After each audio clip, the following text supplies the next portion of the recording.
Hi everybody, welcome. My name is Tammy from Homesteading in the City with Tammy. If you're new here, thanks for stopping by. If you've been here from the beginning, I really appreciate you stopping by each week and watching my videos. This week's video, we're going to be in the garden again. I've got a couple of things I want to do and show you in the garden. So if that's something that interests you, stick around.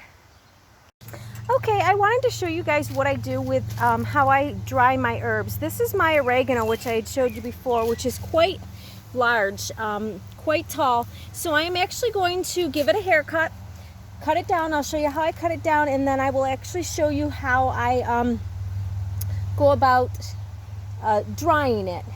But I'm just going to take my regular old kitchen shears, and I'm just going to cut it probably about a couple inches. I'm going to just give it, you'll have a couple inches left there, but get rid of all of this fresh stuff here so that we have all this fresh stuff here, just so that we can have it. You got to do this cut before it starts to bloom, and it's actually going to start blooming probably here in the next couple of days. So this is a perfect time to go ahead and get this done. So I'm going to give it a haircut, and I'll show you what it looks like when I'm done. Okay, so that's what it looks like after I give it a haircut. Just cut it right down to quite short, but it'll grow through that, and it'll get another cutting in there. With oregano, once it's established, you can usually get about 3 cuttings a season off of your oregano if you make sure you cut it in the spring when it starts. Like now, it started growing, and as soon as before it started flowering, I gave it a good haircut. But you want to do that. This is what I actually got in my basket there. So that's a lot of oregano that I'll have to start to dry, and I will show you how I do that. So the first thing I do when I get my herbs in the house is I'll take some of them out of the basket and I will put them in the sink, and then I will just spray them down with water just to get any dirt that might be on them off, and give them a light spray, and then I will end up putting them through, and it'll be a cold water spray just to try to get any of the excess dirt off of them.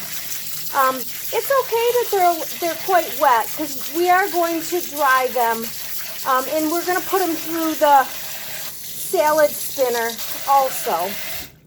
And then I will take my salad spinner here, and I will just make sure that these go in the salad spinner and separate them around a little bit so that they can I can get a lot of the water out of them.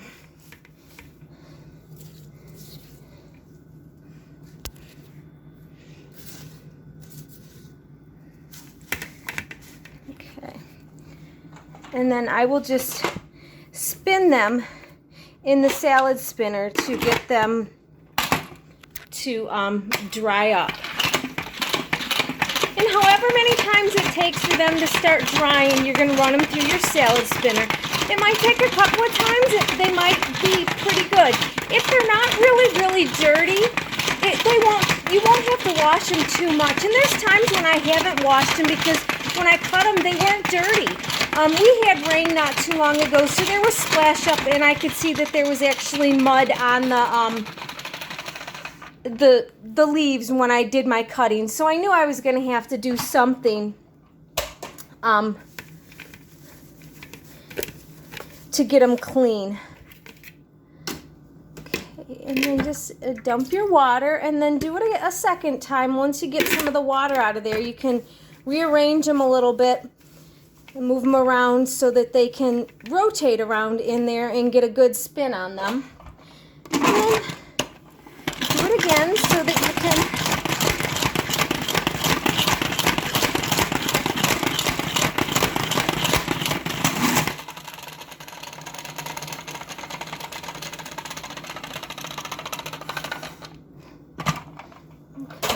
They look a lot drier this time. Yeah, they are quite a bit drier.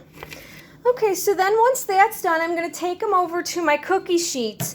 And I actually put mine in the oven to dry on the lowest temp in the oven. And I just put parchment on the cookie sheet, and then I just lay them here on the sheet. They do touch and they overlap each other, and that's okay. You don't want them real thick because it'll take a long time for them to dry, but you just lay them down there. And to me, it's easier to pull them off because you only want the leaves, but it's easier to pull them off the leaves when the stems are dry. So I usually just dry them when they're on the stems like this, and then I add them. Then I will show you once they're dry how you pull them off the stem, or how I pull them off the stem. I mean, anybody can do it however you want. This is just how I do it. And it actually works pretty easy. I mean, I turn my oven on to the lowest temp that I have, and I think it's like 150, and then I just stick them in the oven, and the whole house will smell like oregano when it's cooking, or when they're drying. And it's probably going to take an hour, maybe an hour and a half for it to dry, depending on how thick you have them here in your thing. If they're not real thick, they'll dry pretty quick. But if you have them really thick in there, it's going to take a while for it to dry through. And sometimes your stem's not going to be as dry. If your leaves are dry and your stem's not, that's okay, because we only want the leaves. We really don't want the stem. We're going to remove the leaves from the stem because really all we want is just the leaves to use for cooking and stuff. I mean, you can use the stems. It doesn't hurt. It's just they end up being a little woody, and they're just not as appealing to the taste in your mouth when you're chewing on a stem instead of just the leaves that crumble up. So I will do the rest of these and put them on, and then once my oven heats up, I'll just show you how I put them in the oven. Okay, with my I've got all of my herbs washed, spun dry. You can also, if you don't feel that your salad spinner is doing a good enough job, you can always wrap them in a towel and squeeze the excess water out of them that way. Or if you don't have a salad spinner, you can do that. Any way that you can try to get most of the water out of your herbs before you actually put them on the parchment. The reason I put them on the parchment on the cookie sheet is because I want to make sure that none of the oils that come out that are left on the cookie sheet will end up getting onto my herbs.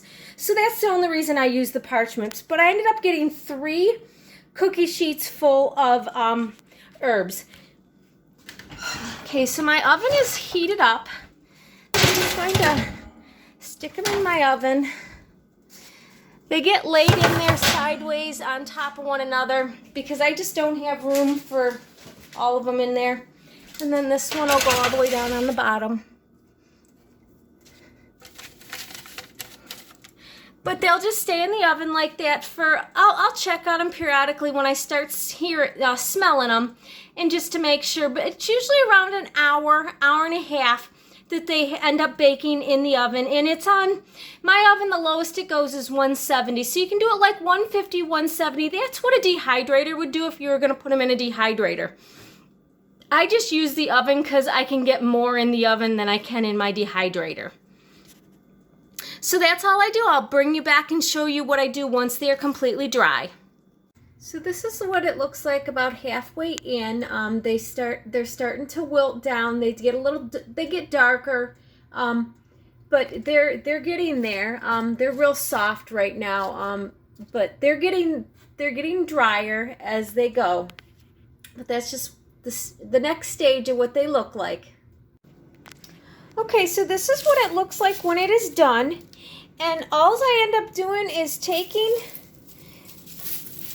a piece, if I can get it here,